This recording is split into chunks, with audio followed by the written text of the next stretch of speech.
दोस्तों ये वीडियो आपके लिए बहुत खास होने वाली है। इस वीडियो में आपको कुछ नया सीखने को मिलेगा। यहाँ पर एक टास्क है, तो पहले मैं आपको बता देता हूँ कि टास्क क्या है, उसके बाद बताता हूँ कि उसको पूरा कैसे करना है। इस कॉलम में कुछ लोगों का डाटा दिया गया है, ठीक है।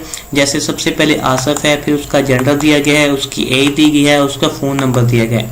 ऐसे ही फिर कुर्बान आ जाता है, उसका जेंडर दिया गया है, उसकी एज है, उसका फ़ोन नंबर है। ऐसे मुख्तलिफ लोगों का डाटा दिया गया है। हमने करना क्या है, टास्क ये है कि जो एक कॉलम में डाटा दिया गया है इसको हमने टेबल की सूरत में लिखना है, ठीक है। इस कॉलम में जितने भी नाम है वो इधर आ जाए, ठीक है, और जेंडर इधर आ जाए, एज इधर आ जाए और फ़ोन नंबर इधर आ जाए, ठीक है। जैसे आसफ है, आसफ का नाम इधर हो और इसके रिलेटेड जितना भी डाटा है वो नेक्स्ट कॉलम्स में आ जाए, उसके सामने आ जाए। तो चलिए आपको बताता हूँ कि आप इस तरह के डाटा को टेबल में किस तरह से लिख सकते हैं।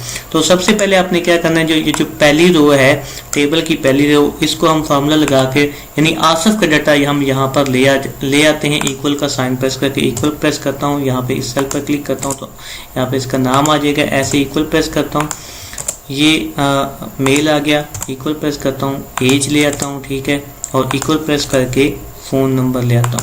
तो पहली रो का डाटा हमारे पास आ चुका है, ठीक है। अब क्या करना है, सबसे पहले सेल पे क्लिक करना है, यहाँ पर जो फार्मूला लगा हुआ है ये बराबर के साइन को ख़त्म करना और यहाँ पर कुछ भी लिख देना। जैसे मैं यहाँ पर के लिख देता हूँ, ठीक है। ऐसे सभी सेल्स में क्लिक करना है और इक्वल को ख़त्म करके के लिख देना है। आप कुछ भी लिख सकते हैं, ठीक है। तो मैं सबसे पहले ये ख़त्म कर देता हूँ इक्वल को और के लिख देता हूँ। अब क्या करना है, यहाँ पर A2 से लेके A5 तक डाटा है। डाटा जो एड्रेस है वो आ रहा है सेल्स का। हमारा डाटा है कहाँ तक, यानी A2 से शुरू हो रहा है और A25 तक डाटा हमारा आ रहा है। अब ये डाटा थोड़ा है, ये तो हम मैनुअली भी टाइप कर सकते हैं, लेकिन अगर बड़ा डाटा हो, फॉर एग्जांपल हज़ारों में हो, लाखों में, तो उसको हम इस तरह से आसानी के साथ टेबल में कन्वर्ट कर सकते हैं। अब क्या करना है, एक नीचे वाली रो में हमने मैनुअली टाइप करना है, एक रो हमने और इस तरह एड्रेस की लिखनी है, ठीक है। यहाँ तक A5 तक है तो नेक्स्ट A6, A7, A8 और A9 तक हम यहाँ पर लिखेंगे। तो मैं यहाँ पर लिखता हूँ A6, A7, A8, A9। यहाँ पर एक छोटा है, इसको मैं कैपिटल कर लेता हूँ।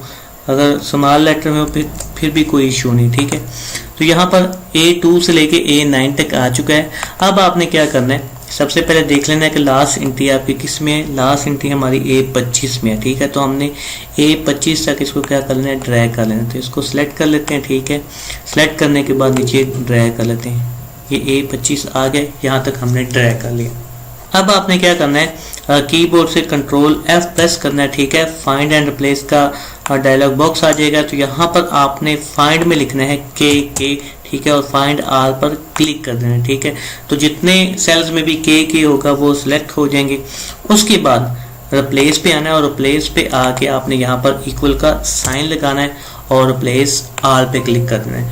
तो हमारा जो डाटा था एक कॉलम में वो टेबल की सूरत में आ चुका है। ऐसे अगर हज़ारों एंट्रीज हों, लाखों एंट्रीज हों, तो उसको आप आसानी के साथ इस तरह से एक ही कॉलम में लिखे गए डाटा को टेबल की सूरत में ला सकते हैं।